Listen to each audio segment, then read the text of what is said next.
Hi, and welcome to my channel, Changing Phases Tarot. So happy to have you here with me today. Now, today's reading is the yearly reading for 2022. So the way that I do the reading is I set out a card for each of the months, and then I will pull one card from the other deck as the overall energy for the year for you. I apologize for being a bit late, but I did want to get this yearly spread out to everybody. So I will be putting this out, and then you'll see that immediately afterwards I'll be posting the January mid-monthlies. All right, for the reading, I'm using the Chris Ann, the Muse Tarot deck, right? And I'm also using this Star Spinner Tarot deck. So these are the two decks that I will be using if you're interested. Okay, so the Muse and the Star Spinner. If you are new, welcome, welcome. If you like what you hear today, I hope that you will choose to stick around and give the video a like. That definitely helps my channel. And if you do enjoy it, that you will subscribe to the channel. I'd love to have you here. For those of you who have been with me, thank you very much. I really do appreciate each and every one of you. And I look forward to all of the readings that I'm going to get to do for your signs throughout the year. Okay, so I will stop for 1 second and I will see each of the signs for the yearly reading. Hi there, Scorpio. Hope you're doing well. I'm here to get into your 2022 overview reading. So I have been shuffling off camera, but I will give the deck a few more shuffles. So Spirit, what are the messages for Scorpio for 2022? What does Scorpio need to know?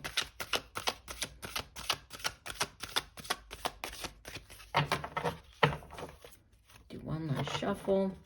So the way that I'm doing the reading, I will pull one card for each month, okay? And I'll show you them and lay them down, and then I'll go back and explain the meanings of the cards and sort of what the year looks like as a whole, and then I'll pull one additional card from the other deck here as your overall energy. Okay, so you start off with the Six of Chalices for the month of January.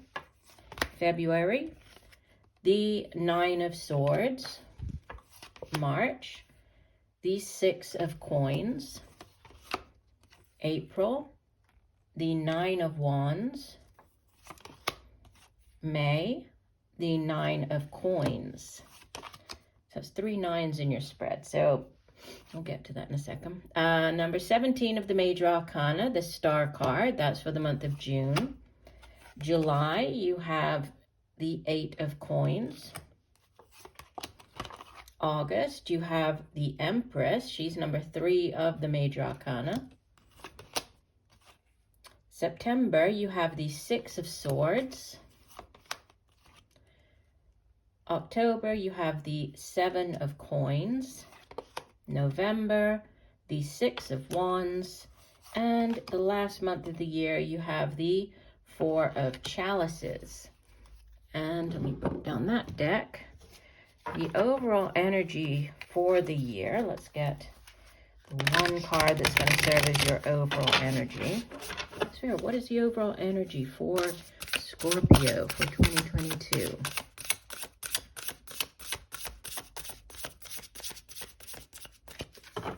Overall energy for Scorpio. No, it's a bunch of cards.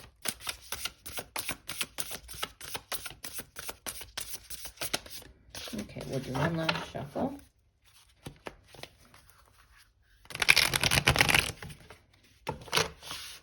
And divide the deck. Okay, so your overall energy for the year. You have the Page of Materials. Wow, that's the page of coins, Page of Pentacles. So yeah, and you have other cards in your spread that speak of, you know, a focus on your finances, but Page of Pentacles as the overall energy, this can be news of or something to do with the way that you earn money. It can be news of a new job coming in for you. But it's, you know, it's going to be something that has staying power, because the Suit of Pentacles, it's earth energy. So it's that slow moving, very stable type of energy.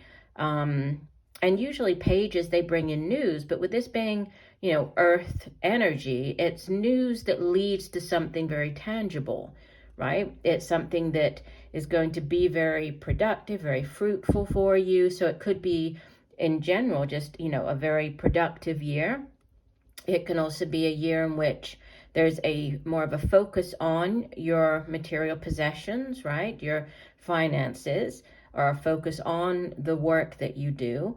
It can be this new offer, right? This news of this new job offer coming in. Could be a new business venture. But, it looks very positive. You might be dealing with an earth sign individual. Usually the page would be like a younger earth sign. So it could be a younger Capricorn, Virgo, Taureau, but looks like a good, solid overall energy for the year. So let me pull these down and we'll go through, I'll sort of do each row, right? The 3 months together. So the first 3 months of the year, you have the 6 of Cups, the 9 of Swords, the 6 of Coins. And I did notice you have a couple of repeating numbers. So you have 2 6s, no, 3 6s, 3 9s, right? And so when we have repeating numbers like that in a spread, it just shows that, there's definitely a focus on whatever that, that particular number has to do with. So in the case of the 9 of Swords, no, this 9 isn't the greatest of energies, but in general, 9 speaks of, you're nearing the end of something. So you're nearing the end of a cycle, nearly completing something, right? So there is this throughout the year here for you, that it looks as though there's a focus on balancing, on, getting things back in balance in your life. There's a focus on growing your finances, growing as a, as a professional in your career. There is movement with the 6 of Swords, 6 of Swords showing up more towards the end of the year. And, there's victory to be had here. There's wish fulfillment, there's victory. So the 6 of Chalices in January, you might be dealing with somebody from the past, could be reconnecting with people from the past. This is, in general, we think of it as like a soulmate connection, a soul family. It can also have to do with your childhood. You might be reconnecting with people from your childhood, friends, family members that you haven't seen for a while. You might be going back to somewhere where you used to live as a child. But it's a very nostalgic type of energy. So you come into this new year either reconnecting or reminiscing on the past, right? There's nostalgia coming in at the beginning, which, it could lead into this month of February, which is, there's a lot on your mind here. I mean, the 9 of Swords, sometimes it's referred to as the nightmare card, but it's that repetitive thinking, right? It's the going over and over and over something in your mind. You could be worried about, if this is making a decision about a job, if this is weighing up, 2 different jobs, or weighing up what you need to, where you're heading as far as your career goes, that could be keeping you up at night. You could be worried about your finances. And, looking at the 3 cards together, the 6 of Coins coming up in March, this is, it's a card of balance. It's a card of, obviously in this deck, it does show it a little bit differently, right? We can see that she has the coins in front of her. Usually in the traditional tarot deck, there'll be somebody, and it's more of a well-to-do person who has enough, financially speaking, to be able to help others, right? It can also have to do with like giving, so giving of yourself, giving of your time, not just giving, financially, but it can also be balancing. So, having that balance in the area of your life, so balancing your career. It can be balancing finances as well, because 6s, they usually have to do with, it can be choices, but it's, weighing things up, balance coming in.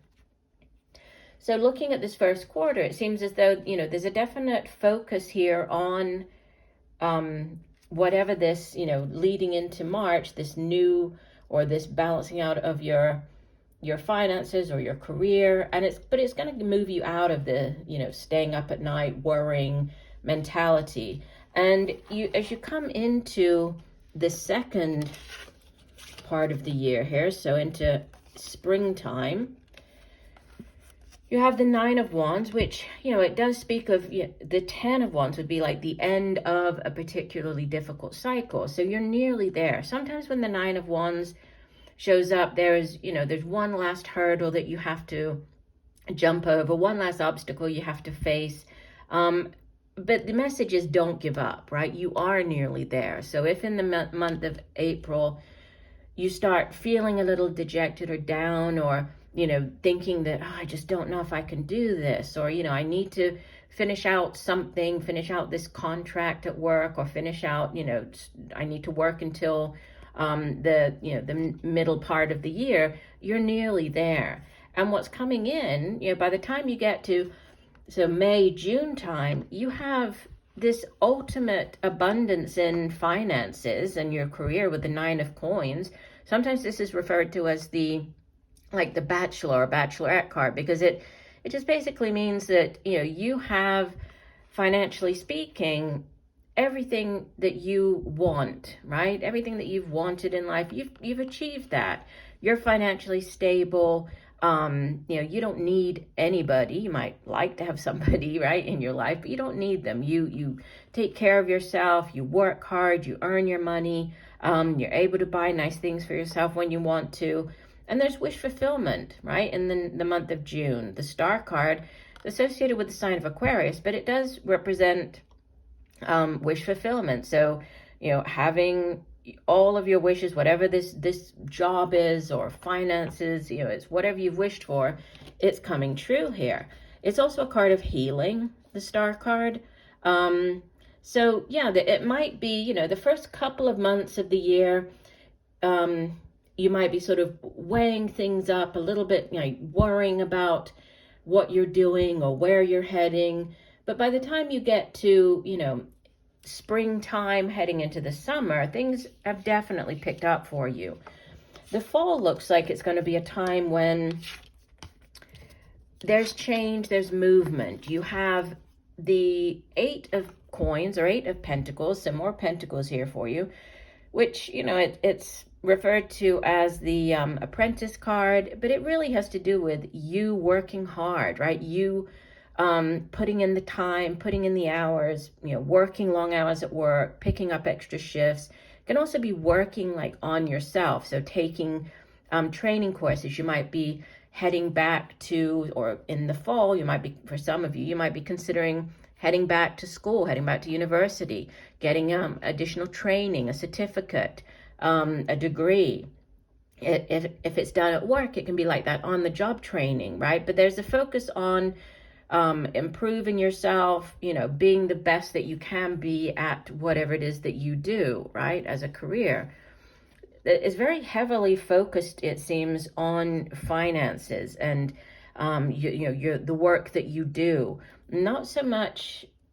It looks like it's not going to be a year really that relationships are kind of front and center. That doesn't mean that you won't, if you're looking for a relationship this year, it doesn't mean that it can't happen. It's just seems like there's a real focus on improving yourself, improving your finances, right? And focus on those areas of your life. The Empress sits here in the month of August. Now, the Empress can represent pregnancy. I'll throw that out there. I just said there's nothing to do. Well, there isn't relationships, but in general, the Empress, she is sort of the Earth Mother, and she's very much, about abundance. Threes in the tarot, they represent growth, expansion, abundance, and she can be actually giving birth, so pregnancy, giving birth to a child. She can also be giving birth to new things, to new ideas, to new projects, right? There's great growth potential when the Empress shows up. The Empress, she's associated with the sign of Taurus and Libra. right? And I love the Empress in this deck, such a beautiful representation of it. So growth, right, surrounding, again, it comes after this focus on you putting the time and energy into yourself, your career. Then there's growth potential here, and there's movement. So you could be moving on to a different job. You could actually be physically moving with the Six of Swords. It's one of the two transition cards in the tarot. And it does represent, moving out of choppy waters into calmer waters, representing, leaving behind a more difficult phase in your life or situation, and heading into calmer waters, right? So physically traveling or just mentally moving on, because the Suit of Swords itself, it is to do with our mind. It's, cerebral energy, so our thoughts, so moving on. So there's change here, there's movement, there's growth, right? After this sort of wish fulfillment in late springtime and summer, it seems like the fall is when things really start to kind of take off for you, right? There's movement. So actually seeing things happening. Now, the last part of the year, we have the Seven of Coins, Six of Wands, and Four of Chalices. So Seven of Coins it's taking stock of what you've achieved, right? So looking at your career, are you happy with where you are?